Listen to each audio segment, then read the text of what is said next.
Assalamualaikum warahmatullahi wabarakatuh. Halo semuanya, perkenalkan nama saya Nida Faujahsna dari kelas TI 904 dengan NIM 1021253000.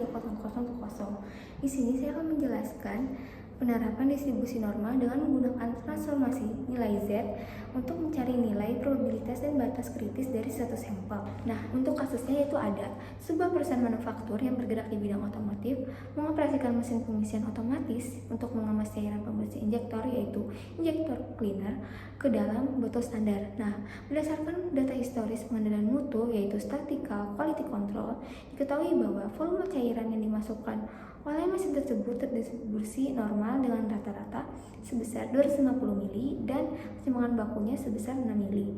Nah, untuk menjaga konsistensi tersebut, maka kualitas produk dan memenuhi regulasi perlindungan konsumen, tim penjaminan mutu atau quality assurance melakukan audit secara acak berkala dengan mengambil sampel sebanyak 36 botol setiap shift. Nah, untuk pertanyaannya itu ada yang pertama, spesifikasi legal dari pemerintah menyatakan bahwa sebuah kelompok sampel produksi dianggap lulus uji jika rata-rata volume botolnya tidak kurang dari 248 mili. Nah, berapakah probabilitas tim QA untuk menemukan bahwa satu kelompok sampel berisi 36 botol yang diaudit memiliki rata-rata volume di bawah nilai kritis yaitu 248 mili sehingga batch tersebut ditolak. Nah, untuk soal nomor 2 ada mesin pengisian dinyatakan bekerja dalam kondisi prima yaitu zona hijau jika rata-rata volume dari 36 botol sampel yang diambil berada di rentang antara 249 mili sampai 252 mili. Nah, berapakah probabilitas antara atau persentase peluang mesin mampu menghasilkan rata-rata di zona hijau ini? Selanjutnya soal nomor 3 yaitu ada pihak manajemen ingin memperketat pengawasan terhadap gejala kerusakan mesin penumpukan atau overfill. Nah, jika rata-rata volume dari 36 sampel terlalu tinggi, maka hal tersebut mengindikasikan adanya kerusakan pada katup pipa pengisi. Nah, manajemen memutuskan bahwa 2,5% dari kelompok rata-rata sampel tertinggi akan memicu alarm investigasi otomatis. Nah, jadi tentukan nilai ambang batas rata-rata ketebalan atau volume maksimum dalam mili yang memicu alarm investigasi tersebut. Dari soal diketahui bahwa rata-rata populasi yaitu dengan minus sama dengan 250 mili dan simpangan baku populasi dengan simbol sigma sama dengan 6 mili. Nah, jumlah sampel yaitu N sama dengan 36 botol. Nah, karena yang kita analisis yaitu rata-rata sampel, maka langkah pertama yang akan kita cari yaitu standar error. Nah, standar error ini dengan rumus SS sama dengan sigma dibagi akar N ini yaitu si N itu sampel dan yang sigma ini adalah simpangan baku populasi, maka standar errornya yaitu sama dengan 6 dibagi akar 36 itu yaitu 6, maka 6 dibagi 6 sama dengan 1 mili. Jadi dapat diketahui bahwa standar error dari rata-rata sampel adalah 1 mili. Selanjutnya kita akan masuki ke kasus nomor 1. Pada tahap pertama yaitu dengan soal nomor 1, probabilitas batch yang ditolak. Nah, pada tahap pertama kita akan mencari peluang rata-rata sampel kurang dari 248 mili. Nah, dengan rumus Z sama dengan X bar dikurang mu dibagi standar error. Nah, kita ketahui bahwa X bar itu sama dengan 248. Nah, si mu-nya ini 250 mili dikurang 250 mili dibagi standar errornya itu 1, maka 248 dikurang 250 mili sama dengan min 2 dibagi 1, maka diketahui nilai Z-nya itu min 2. Selanjutnya kita akan mencari nilai tersebut di tabel distribusi normal standar. Nah, untuk nilai Z sama dengan min 2 maka nilainya adalah kita bisa lihat di tabel distribusi berikut. Nah, di nilai Z sama dengan min 2 diperoleh angka sebesar 0,0228. Jadi, untuk Z sama dengan min 200, maka nilainya adalah 0,0228.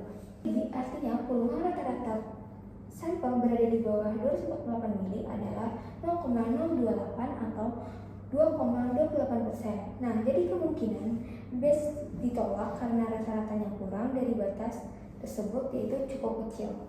Nah, untuk soal selanjutnya yaitu ada peluang rata-rata sampel berada di antara 259 dan 252, yaitu probabilitas X bar lebih dari 259 dan kurang dari 252. Nah, untuk nilai Z-nya untuk batas bawahnya itu ada 249 dan untuk batas atasnya itu ada 252. Nah, maka kita cari dulu nilai Z untuk batas bawah, yaitu X bar 1 sama dengan 249 mili. Nah, Z1 sama dengan X bar min mu dibagi standar error, yaitu SR, sama dengan 249 dari X bar 1 ini terus dikurang dari mu standar populasi, yaitu 250 mili dibagi 1. Jadi 259 dikurang 250 sama dengan dibagi 1 sama dengan min 1. Nah, dari tabel Z, yaitu dari tabel distribusi normal standar, luas dari sebelah kiri Z sama dengan 1. Kita lihat dari tabel berikut. Nah, dari tabel tersebut Z sama dengan 1 yaitu adalah 0,1587. Selanjutnya kita cari untuk Z di batas atas, yaitu X bar 2 sama dengan 252. Nah, Z2 nya sama dengan 252 dikurang 250 dibagi 1 sama dengan 252 dikurang 250, yaitu 2 dibagi 1 sama dengan positif 2. Maka dari tabel Z, luas di sebelah kiri Z sama dengan 2 adalah, kita bisa lihat juga di tabel distribusi normal standar, yaitu Z sama dengan 2 adalah 0,9772. Nah, kita cari itu probabilitas Z kurang dari min 1 dan lebih. Selanjutnya kita cari Z, yaitu Z lebih dari sama dengan min 1 dan kurang dari 2. Nah, maka yaitu peluang Z kurang dari 2 dikurang peluang Z lebih dari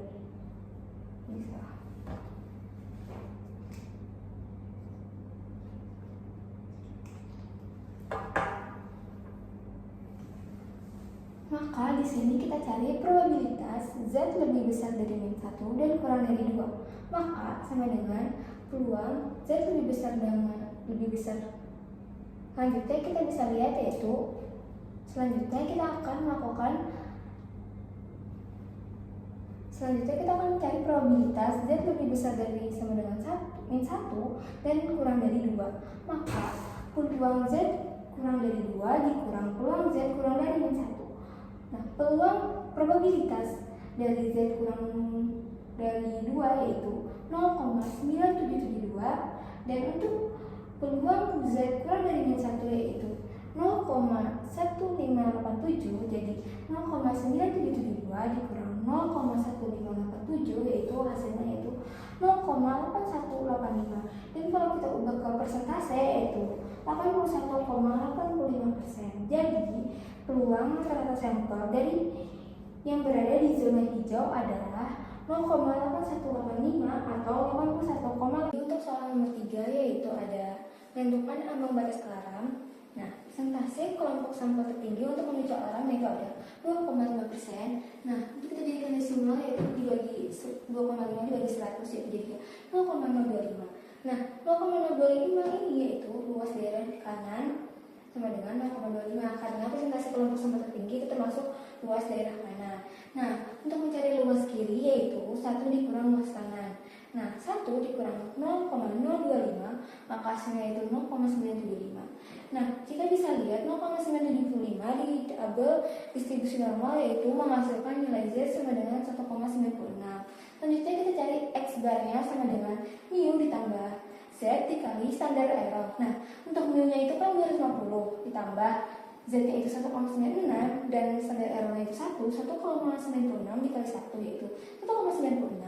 Nah, jadi 250 ditambah 250 ditambah 1,96 sama dengan 251,96 mili. Jadi nilai ambang batas rata-rata maksimum yang akan menuju alarm adalah 251,96 mili. Nah, jika hasil sampel menunjukkan nilai lebih 251,90 mili, maka akan masuk masuk ke daerah alarm atau investigasi. Sekian dari saya. Wassalamualaikum warahmatullahi wabarakatuh.